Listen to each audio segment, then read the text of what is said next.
C'est le dernier jour de classe. Quand la cloche sonnera, dans 1 heure, on sera en vacances. Les grandes vacances. La chose que j'attends plus que tout. Seulement cette fois, c'est complètement différent. Cette fois, je veux pas que la journée se termine. Je veux pas que l'année scolaire se termine. Et je veux pas que les grandes vacances commencent. Pourquoi ?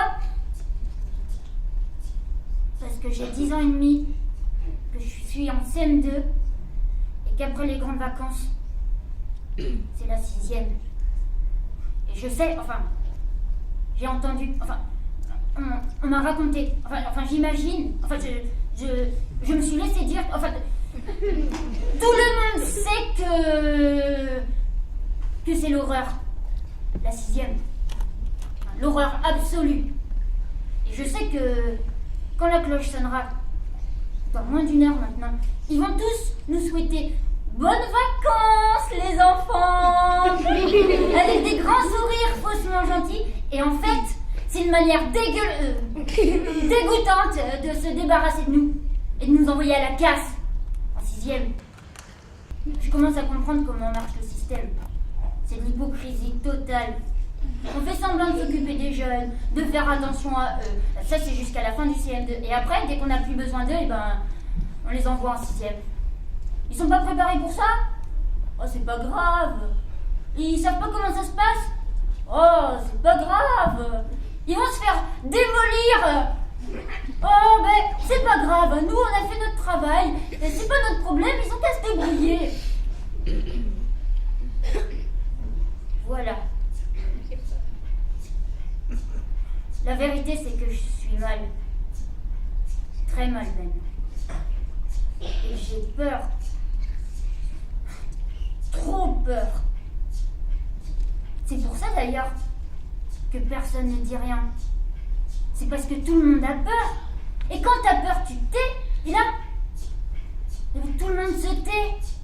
Ce qui prouve bien que j'ai raison.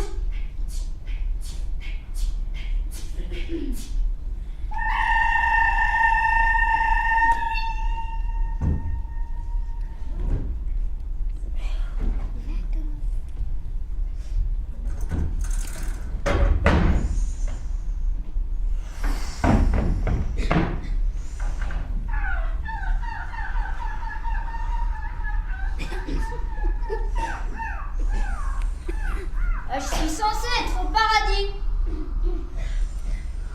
On est en Bretagne, à Quiberon. Mes parents louent une baraque ici pendant 2 mois tous les ans. Ma mère fait de la lessive toute la journée, elle étend du linge dans le jardin, c'est son idée des vacances. Et mon père nous emmène à la plage, ma soeur et moi. J'ai pas encore parlé de ma soeur ? Non. Il n'y a pas grand chose à en dire, elle a 2 ans et demi, elle a aucun intérêt. Ouais. Donc, mon père nous emmène à la plage, ma soeur et moi. À la plage, il y a des vagues, l'eau est froide. J'ai toujours aimé ça. Mais là, non. Je reste sur la plage, assis comme un vieux gars. Je prends du sable dans ma main, je le regarde s'écouler entre mes doigts, et c'est tout. Je garde mon t-shirt, je vais pas dans l'eau. J'attends que ça se passe. Il y a les mêmes gens que d'habitude. Des types un peu plus jeunes que moi que je retrouve tous les ans, avec qui je m'étais bien éclatée l'année dernière et l'année d'avant. Cette année, je sais pas si c'est eux ou si c'est moi, mais je les trouve particulièrement cons. Ils font des trous dans la plage alors qu'ils savent que c'est interdit, ils se font engueuler et ils recommencent quand même. Ils s'enterrent jusqu'au nez, ils se font des batailles, ils se lancent du sable dans la figure à bout portant alors que c'est hyper dangereux. Tu peux trier la cornée, après tu perds un œil. Ah bravo, très intelligent. Ils viennent me chercher. Eh, tu viens? Non, merci, non, c'est bon, je suis tranquille là. J'ai plus l'âge, moi. Je vais pas passer toute ma vie à faire des pâtés, à jouer avec mon râteau. Eux, évidemment, ils s'en foutent. Ils ont un an de moins que moi, ils vont rentrer en CM2, ils se prennent pas trop la tête. Eh, tu viens, tu veux pas jouer? Qu'est-ce que t'as? Eh, alors tu viens, tu veux pas jouer? Qu'est-ce que t'as? Mais y'a que ça pour vous jouer? Tout le temps jouer? C'est ça la vie? C'est jouer? Vous vous posez jamais des questions? Vous essayez jamais de réfléchir? Quand je leur dis ça, ils me regardent pendant quelques secondes comme des abrutis et puis ils retournent faire leurs conneries. Il y a une barrière entre nous.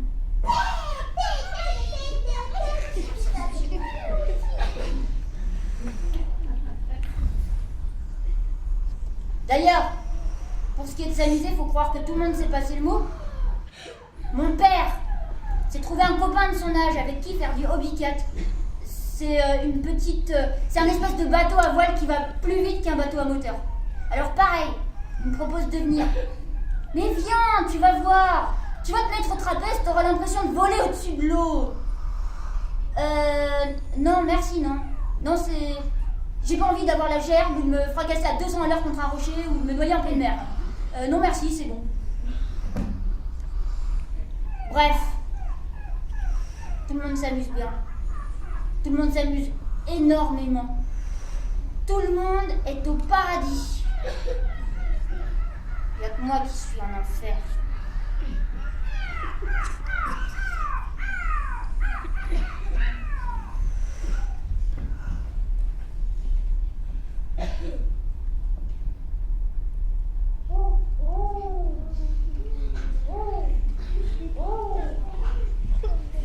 J'ai peur. C'est pas parce qu'on fait rien que le temps n'avance pas vite. Je m'ennuie comme un rat. Rien ne m'intéresse. Je ne fais aucune activité. Tous les gens que je vois, je les trouve graves. Et pourtant, il reste que 34 jours avant la rentrée. La nuit, je dors pas. Je reste les yeux ouverts dans l'obscurité. J'essaye de me voir moi-même en 6e, au milieu des autres. Mais j'y arrive pas. Et du coup, je dors pas. Enfin, pas vraiment. Au bout d'un moment, je m'endors. Comme ça. Et tout de suite, je me réveille. Et je m'endors. Et là, je me réveille. Et je m'endors. Ah, je me réveille. Etc. Résultat, je suis complètement crevée.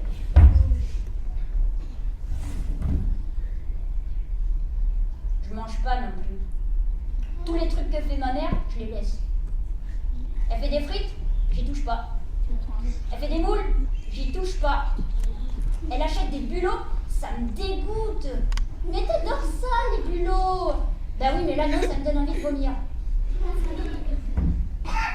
Et alors, figurez-vous que la nuit dernière, j'étais là, très très angoissée, dans mon lit, dans le noir. Et qui c'est qui entre dans ma chambre? Ma mère. Elle s'assoit sur le bord de mon lit. Elle pose sa main sur ma tête. Tu dors pas? Non. Long silence. Et au bout d'un moment, elle commence à chanter une chanson très doucement. Elle chante très très juste, ma mère. Mais vraiment, une chanson pour les bébés. Et en temps normal, je lui aurais dit, non mais, hé oh, ça va là? Qu'est-ce que tu me fais là? C'est bon, tu me prends pour qui? Tu veux pas me brancher ma lanterne magique non plus, non? Mais au lieu de ça, je sais pas, je l'ai laissé chanter sa petite chanson à base de forêt et d'animaux. Et ce qui s'est passé, c'est que j'ai commencé à respirer un peu mieux. Comme si quelque chose se débloquait dans mes poumons. Ou que mon cœur se ralentissait. Oh, s'il vous plaît.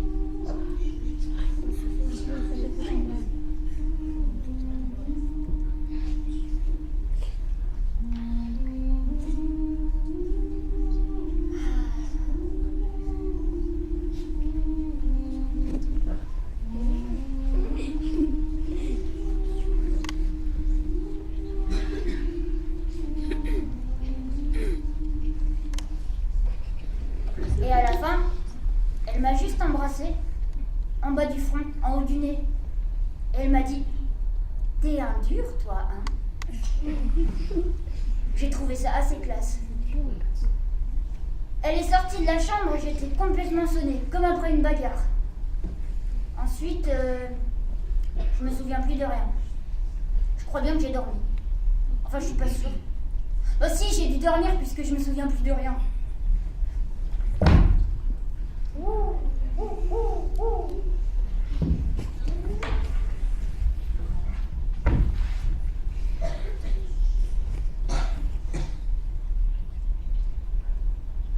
Je peux pas demander tous les soirs à ma mère de me chanter des berceuses parce que là, ça voudrait dire que j'ai plus aucune fierté. Les berceuses, c'est pour ma sœur. Et même elle, je crois qu'elle trouve ça un peu niais et que ça la saoule. Je vois bien. Elle soupire et elle regarde dans le vide. Et à peine ma mère a chanté la dernière note, elle hoche la tête de manière très énergique pour bien montrer que la berceuse l'a pas du tout endormie. Ce qui veut donc dire, je traduis, merci, au revoir.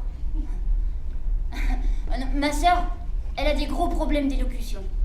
Bon, oui d'accord, elle a 2 ans et demi, c'est normal que tout soit pas parfait, mais même pour 2 ans et demi, c'est vraiment pas terrible son niveau de langage. C'est même carrément une honte. Mais alors elle, ma sœur, je vous dis même pas comment elle s'en fout. C'est vraiment pas son genre de faire des efforts. Elle part du principe que c'est aux autres d'essayer de capter ce qu'elle dit. Elle doit se croire issue d'une très grande famille royale, que tout le peuple adore, que les pauvres gens adorent servir, parce que c'est une grande chance pour eux de la voir en vrai. On dirait vraiment ça. Elle va donner au artifice. Pardon? Elle va donner au artifice. Je ne sais pas. Elle va pas donner au artifice. Non, je ne crois pas. Quand elle va donner au artifice. Écoute, non, a priori, je n'ai pas envie d'assister au feu d'artifice. Donc il y a très peu de chances pour qu'on t'y emmène, vu que moi, je n'ai pas l'intention d'y aller. Et maintenant tu te tires.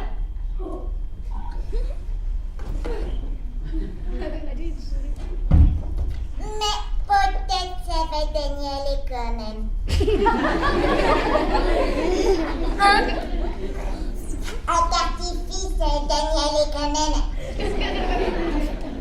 Sa grande force, à ma sœur, c'est qu'elle ne lâche jamais, jamais. Ah maman, il a dit qu'elle était quand même de pas donner les dommage au artifice peut-être. C'est pas vrai ça! Mais je vais t'exploser toi! Ça se fait pas! On règle ça entre nous! Tu mêles pas maman à ça! J'ai pas envie d'aller au feu d'artifice et puis c'est tout! Y a rien à dire! J'ai pas la tête à regarder des feux d'artifice! J'ai des problèmes! Et c'est sûrement pas comme ça que je vais me préparer à mon entrée en 6ème. C'est pas en faisant des activités de bébé de 2 ans et demi que je vais réussir mon entrée en 6ème. Ça m'étonnerait que les gens de 6ème, ils passent leur temps à regarder des feux d'artifice. Mais c'est dommage peut-être. Des artifices après, ça va en aller.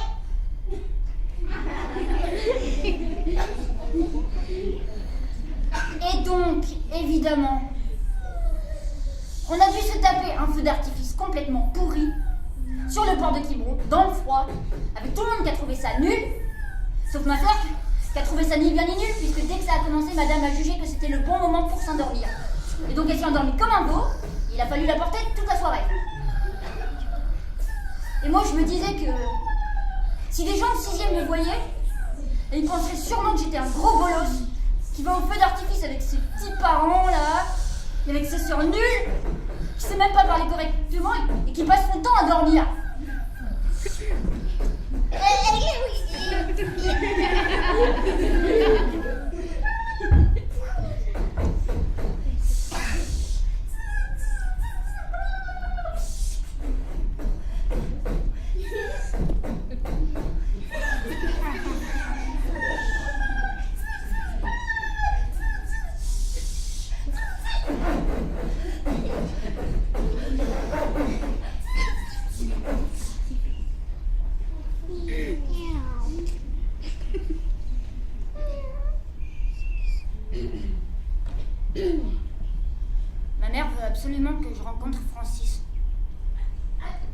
un gars de 14 ans qui habite à Gif-sur-Yvette.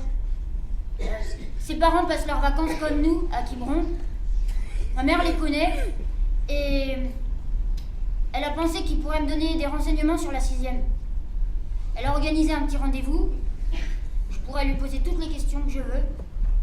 Et après ça, je devrais être plus détendu. Donc là, j'attends Francis.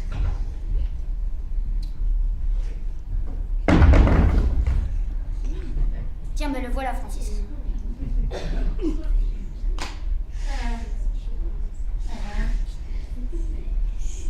Salut. Bonjour.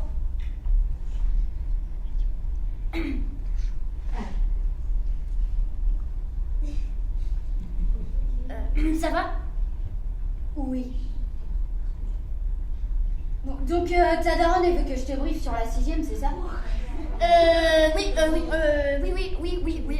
parce que, en fait, Ce qu'elle m'a dit, c'est que tu flippais comme un ouf et que ça te faisait foirer tes vacances, c'est ça? Ah non, c'est pas du tout ça, non. Non, ah bon, elle a dit ça? Ah non, c'est juste qu'en fait, Tu flippes pas de la 6e? Non, en fait, c'est juste que je me demandais, parce que, enfin, j'avais besoin de quelques renseignements, parce que en fait, c'est surtout ma mère qui pense que. Bon, je vais t'expliquer, man. La 6e, c'est très dur. Très, très dur. Ah bon? Ouais, c'est pour ça que ça m'étonne un peu que ça te fasse pas flipper. Parce qu'il y a vraiment des raisons de flipper. Et à la limite, c'est plutôt mieux de flipper. Parce que si tu flippes pas, ça veut dire que t'es pas au courant et que tu vas faire des erreurs très graves. Et donc, pendant toute ton année de 6e, t'auras une réputation de loser. Alors ça, c'est le pire. Si tu te fais une réputation de loser, t'es dead. Loser, c'est-à-dire, loser, Tu sais pas non plus ce que c'est qu'un loser? Ça commence bien. Alors, le loser, si tu veux, c'est le gars qui porte l'étiquette TPLD. TPLD, tu connais? TPLD, Non plus? Bon, TPLD, tu pues la défaite. Moi, ce que je peux faire éventuellement, c'est te donner quelques conseils pour éviter d'être un TPLD. ah oui, je veux bien, oui, c'est déjà bien. Alors déjà, faut savoir qu'en 6e, t'es un être inférieur, d'accord? T'es même pas un être, t'es un sous-être, t'es rien. Et ça, c'est pas évident. Parce que t'arrives du CM2 où t'avais l'habitude d'être une idole par rapport aux autres. Les CM1, les CE2, les CE1, t'étais leur idole, t'étais leur dieu. Et ben là, t'arrives en 6e et t'es un microbe. Tu passes directement d'idole à microbe. Et surtout, essaie pas de te prendre pour autre chose. Hein. Sinon, on te fait ce qu'on fait aux microbes qui se font remarquer. On te pulvérise. Alors, on récapitule. 1. Tu es un microbe. Répète. Tu es un microbe. Mais non. Mais toi, tu es un microbe. Tu dois dire « Je suis un microbe ». Ah oui. Pardon, Francis. 1. Je suis un microbe. 2. Je dois faire attention à ne pas me faire pulvériser. Je dois faire attention à ne pas me faire pulvériser. Et 3. Je ne dois surtout pas me faire prendre pour un TPLD. JNPPLD.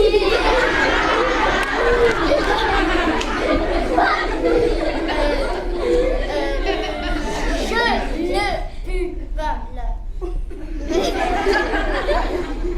D'accord, si tu veux. Autre chose, est-ce que tes parents sont riches ou est-ce qu'ils sont pauvres? Mes parents, je sais pas trop. Faut que tu te renseignes, hein. Parce que ce qui va se passer, c'est que comme t'es un 6e, tu vas te faire racketter. Racketter? Bah ouais, racketter. On va te voler tes habits. Non. Si, c'est ça la 6e, on te vole tes habits. Mais qui? Mais tout le monde, les grands, les 3e. Mais pourquoi les grands ils volent les habits des petits? Ils peuvent pas les mettre? Mais c'est pas pour les mettre, c'est pour le plaisir. D'où l'importance de savoir si tes parents sont friqués ou pas. S'ils sont trop friqués, c'est pas bon. Parce qu'ils vont te payer des marques trop classes et tu vas te les faire racketter tout de suite. Et tes parents, comme ils ont du fric, ils s'en foutent. Ils te les repaient et on te les re-raquette et on te les re-repaie et on te re-re-raquette. Et les racketteurs, ils te considèrent comme un magasin de fringues gratos. Et tous les jours, ils viennent voir ce que tu leur proposes de nouveau. Et ils viennent se servir directement sur toi en te mettant des claques. Par contre, si tes darons sont trop fauchemans, c'est pas bon non plus. Parce qu'ils pourront pas te payer de marque. Et il faut que ton jean soit une marque, que tes baskets soient une marque, que ta doudoune soit une marque et que ton cartable soit une marque. Sinon, c'est pas la peine. Autant rester chez toi. Tout le monde se fout tellement de ta gueule que tu vas prier pour qu'on te raquette. Le mec qui porte pas de marque, c'est un sans-ami. Et un sans-ami, c'est un loser. Exactement. Un point important, la cantine. Le service à la table comme en primaire, c'est fini ça. Maintenant, c'est un serve. T'as un plateau. Ne le renverse jamais. Sinon, tu dois tout ramasser devant les autres et c'est la honte suprême. Apprends à être très habile avec ton plateau. Entraîne-toi chez toi. Parce que les troisièmes vont te pousser pour que tu le renverses. Et surtout, n'oublie jamais ta carte de cantine. Sinon, tu passes en dernier et tu manges avec les troisièmes. Et là, c'est l'horreur. Ils te vannent, ils te laissent rien à manger. Tu vois ces films-là qui se passent en prison où un nouveau prisonnier innocent arrive et il se fait traiter par des prisonniers salauds qui sont là depuis plus longtemps que lui. Ben, c'est pareil. Dans la cour, tu vas avoir envie de jouer comme avant. C'est la grosse erreur.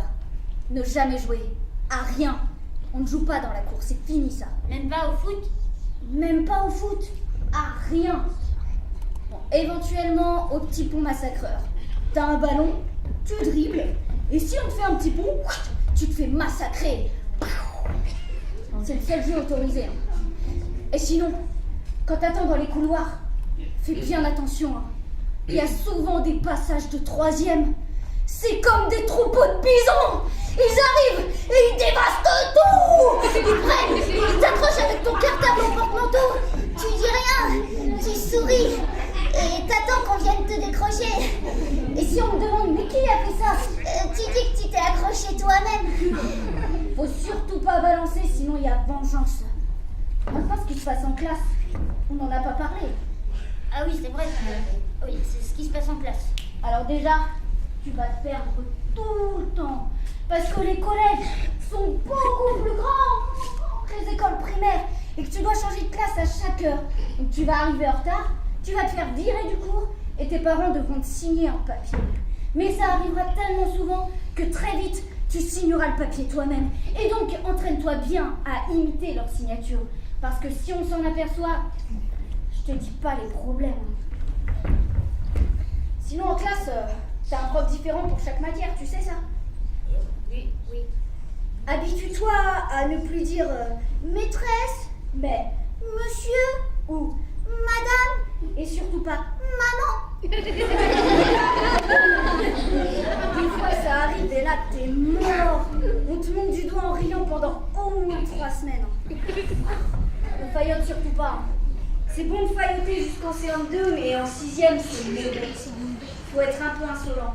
Si tu bavardes et que le prof te dit vous voulez pas non plus un thé et des gâteaux, réponds si, volontiers. Tu vas être puni, mais c'est très bon auprès des filles. Ah non, moi les filles... Ah si, c'est les filles qui font ta réputation. Par exemple, pour qu'une fille te trouve classe, faut avoir un averto de conduite. Elle n'est pas un averto de travail. Sinon, ça fait le mec qui va pas gagner sa vie. D'accord. Et qu'est-ce qu'il faut faire encore pour que les filles te remarquent? Se faire élire délégué. Là, faut faire un discours. Tout le monde fait le même. Faut dire que tu promets qu'il y aura du savon dans les lavabos, qu'on mettra du chauffage en hiver et qu'on arrêtera d'en mettre en été, qu'il y aura des poubelles dans la cantine et que la bouffe va s'améliorer. Ouais. Et à l'arrivée, c'est celui qui a la plus belle gueule qui est élu. Ouais, toi, ça va être un peu difficile. Et fais voir ta bouche. pas de bague aux dents? On me les a enlevés. Ah, c'est dommage. Les filles aiment bien ça. Ah bon? Eh ouais. Dernière chose, t'as quel âge? 10 ans et demi. T'auras 11 ans avant la rentrée. Non, au mois de décembre. Au mois de décembre! Oh là là là là là là là là là là! Oh mais c'est la catastrophe ça! Ah non mais laisse tomber! 3 mois sans avoir 11 ans! Là c'est le coup dur là! Mais pourquoi? Mais parce que plus t'es jeune, plus t'es petit, moins t'es fort! Et moins t'es fort, plus on tape dessus! C'est quand même assez logique! Mais oui, c'est sûr. Écoute, tu dis surtout pas ton âge, ok? Tu mens, tu dis 11 ans. Même sur les papiers qu'on te fait remplir en classe, tu calcules et tu t'inventes une date qui fait que t'as déjà 11 ans, t'as compris? Oui, d'accord, je change ma date de naissance. Même sur les papiers qu'on me fait remplir en classe. Ouais, parce qu'en 6e, tout le monde mate ce qu'écrit le voisin. Donc il suffit que le gars à côté de toi, il voit ta vraie date de naissance et là... DPLD.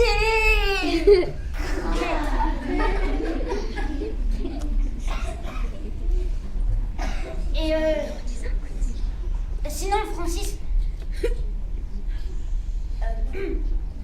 ce qu'on apprend en classe, Ouais, quoi? c'est dur. Ce qu'on apprend en 6e, c'est la même chose qu'en CM2. C'est ce qu'il y a autour qui change. Bon, maintenant je dois y aller, man. J'espère que t'as un peu mieux compris le principe de la 6e.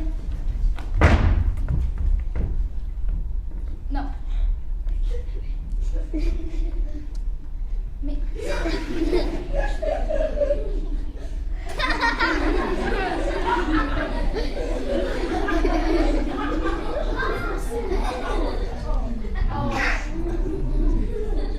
Wow.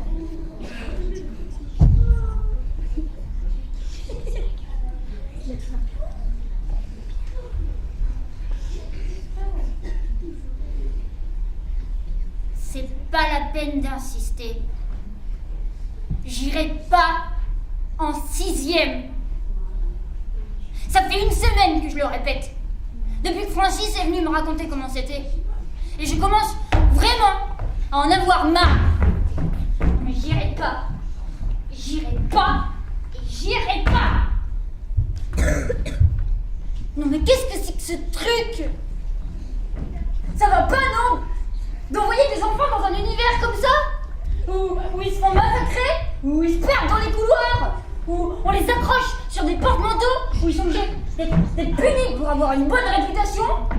Où ils sont pas obligés de passer la journée et de rentrer chez eux sans habits parce qu'ils se sont fait racketter?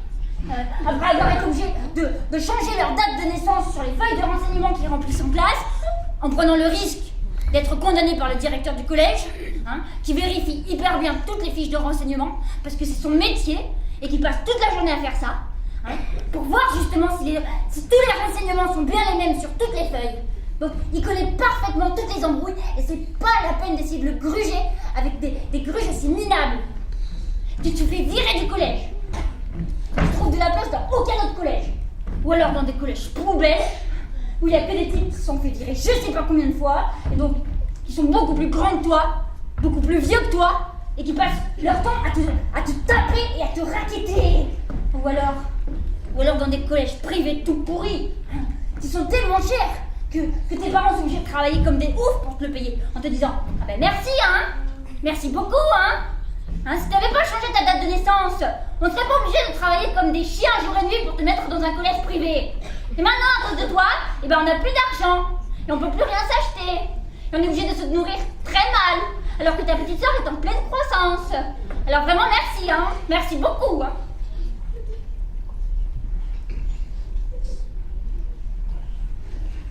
Donc c'est pas la peine. J'y vais pas. Je redouble mon CM2. C'est mon choix. J'ai le droit de redoubler. C'est pas parce qu'on a pensé que j'étais prêt pour la 6e que c'est vrai. Je suis pas prêt. Je me connais quand même mieux que ma maîtresse de CM2 et moi je sais que je suis pas prêt. En plus, en CM2 j'ai triché plusieurs fois. Dans des devoirs que j'ai eu en classe, j'ai copié. Donc si ça se trouve, j'avais pas la moyenne pour passer en 6e. Et ça, je suis prêt à retourner me dénoncer auprès de ma maîtresse et de la directrice de mon école primaire. Et dès que ce sera la rentrée, je verrai s'il n'y a pas moyen de le faire.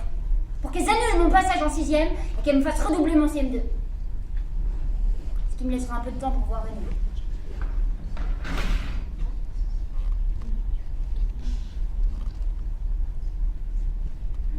C'est un self. Apprends à être très habile avec ton plateau.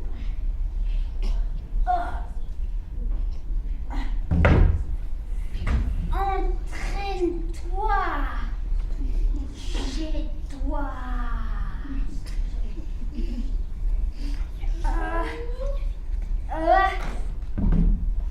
Parce que des troisièmes vont te pousser pour que tu le renverses.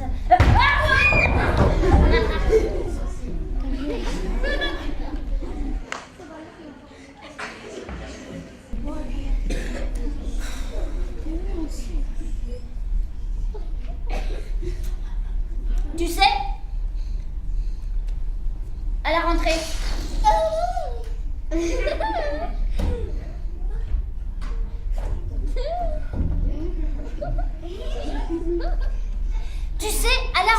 quand les vacances seront finies, tu vas aller à l'école. Hein, tu sais ça, tu vas aller à l'école? Non, pas de ça, pas besoin. Ah si, c'est obligatoire, tu vas aller à l'école. À l'école maternelle. Tu sais comment c'est l'école maternelle? Ah, c'est pas comme à la crèche. C'est beaucoup plus dur. Il faut travailler. Il faut apprendre des choses. Et si tu les apprends pas bien, on te punit. Mais ça, pas besoin. Ah bon, et pourquoi tu n'aurais pas besoin d'aller à l'école? Au contraire, tu en as grand besoin. Car tu parles très mal, et ça la maîtresse va te le dire. Et elle va t'apprendre à parler bien. Et c'est pas comme à la maison où tu peux faire tout ce que tu veux, puisque de toute façon, tout le monde trouve ça génial. Mais Anna, t'as pas besoin d'y aller, parce que toi, t'as pas d'y aller déjà. Ah non. Ça marche pas comme ça. C'est pas parce que moi je vais à l'école que toi t'as pas besoin d'y aller. C'est pas un enfant par famille, hein. Tu vas y aller et je peux te dire que tu vas souffrir. Parce qu'en plus t'as que 2 ans et demi, et à l'école maternelle c'est ceux qui ont 3 ans qui commencent. Mais peut-être que ça va donner à l'école quand même, mais ça va manger à la maison. Non. Tu ne vas pas manger à la maison, tu vas manger à la cantine. Et je peux te dire que c'est vraiment pas comme à la maison. À la cantine, on te sert des plats atroces que personne ne se fera chez soi. Comme par exemple de la langue de bœuf avec des poils dessus. Ou alors du filet de cobillon. C'est une espèce de poisson racorni qui sort l'eau de Javel. Ou bien de la barbotine de légumes. C'est une espèce de haricots verts qui flottent dans de l'eau grise. Ah, ça m'a déjà mangé, moi. Non, des comme ça, t'en as jamais mangé.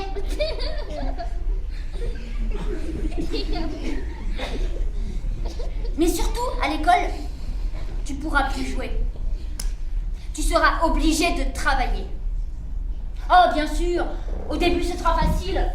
Faudra apprendre des chansons, faudra taper dans tes mains en même temps que les autres, ou bien faire des dessins,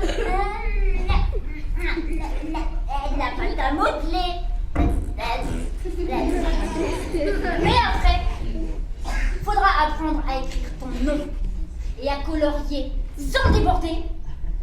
Mais ça, c'est juste une manière de t'habituer à travailler sans que tu t'en rendes compte.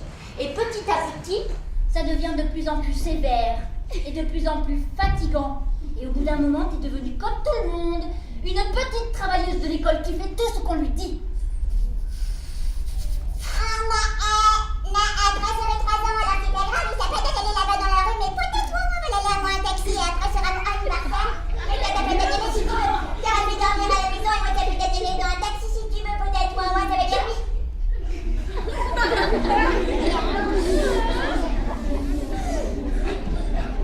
Ah. Tu me proposes, toi, d'aller à l'école et que moi, je reste à la maison. Peut-être, ça va dire. Ah, c'est bête que ça soit pas possible parce que ça m'arrangerait bien, tu vois.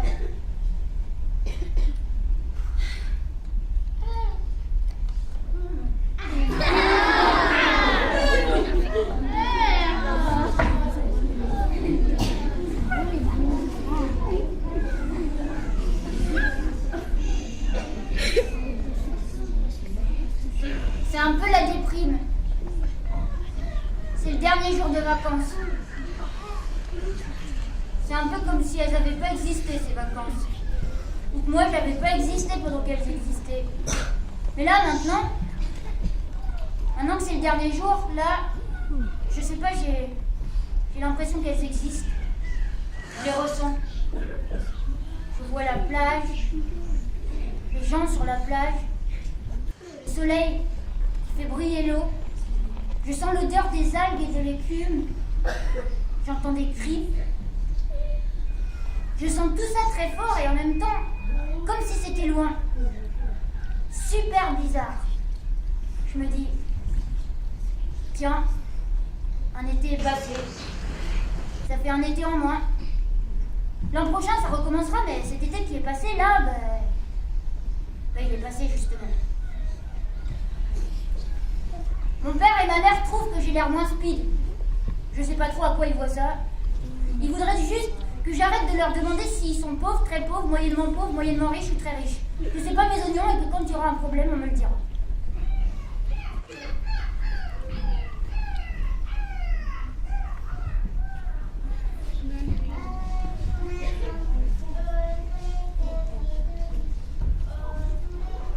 Voilà, retour à la maison.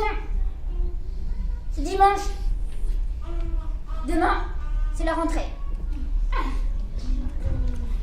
Je sais pas comment je vais m'en sortir. Faut que je trouve quelque chose. J'ai parlé de l'histoire du redoublement à ma mère, mais je crois pas que ça va être possible.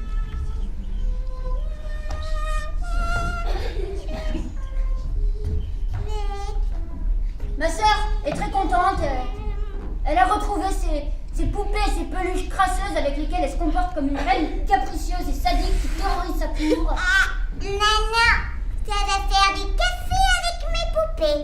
Mais si elle veut du café, ça doit mettre sa tête dans la peinture.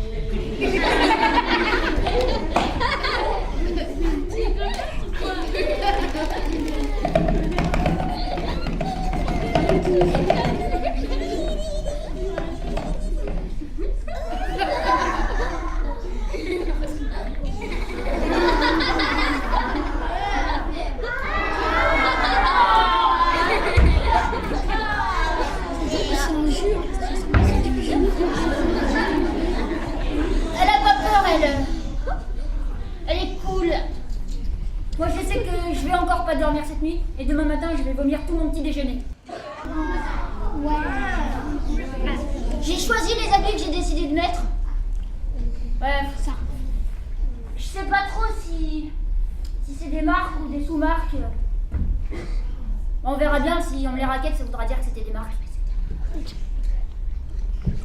Comme ça, au moins, je saurai.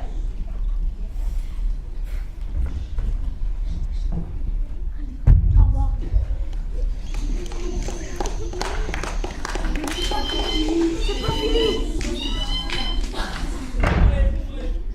7 heures. Le réveil sonne. Mais ça fait déjà un bon moment que j'ai les yeux ouverts. J'ai dormi, j'ai pas dormi, j'en sais rien. Je suis pas fatiguée du tout. Ma mère entre dans la chambre. Elle me regarde, un peu étonnée. Je m'habille en silence, sans lever les yeux. Ma mère descend dans la cuisine. Je la rejoins quelques minutes après. Sur la table, mes 2 bols. Chocolat, céréales. J'avale l'un, puis l'autre. Ma mère et moi, on sent que c'est pas le moment de se dire quoi que ce soit. Il est 7h20. Elle me tend mon jogging à capuche. Je l'enfile. On sort. La rue. Ma mère marche à côté de moi sans me donner la main. Elle sait bien que de toute façon, je n'aurais pas prise sa main. Je regarde par terre. Le trottoir qui défile. Les rues qui se déroulent sous mes pieds. On s'arrête. De l'autre côté de la rue, le collège. Et là, ma mère me rend un grand service. Elle me fait un petit sourire et elle me laisse. Elle fait demi-tour. Elle me laisse arriver tout seul au collège. Je veux dire, elle m'évite d'avoir le moment pénible d'avoir à faire un baiser devant mes futurs camarades de 6e. Ça m'arrange bien, c'est plus digne. Bon, c'est le moment d'y aller. Et le meilleur moyen, c'est comme dans l'eau froide, en courant et en criant. Mais là, je vais pas y aller en criant parce que sinon c'est fini pour moi. Il est 8h moins 10. Je marche vers mon collège, la tête droite. J'ai peur, bien sûr. J'avoue que j'ai peur. Mais c'est une peur qui me fait pas ralentir.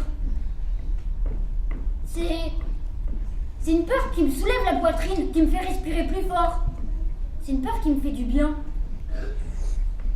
Je sais que ça va être l'horreur, mais j'ai envie d'y être. J'ai envie que ça commence. C'est une horreur qui me fait envie. C'est bizarre, ça, non? Alors, ça y est. J'y suis. Je suis en 6e. Oh, j'ai peur. Non, j'ai pas peur. J'ai peur. J'ai pas peur.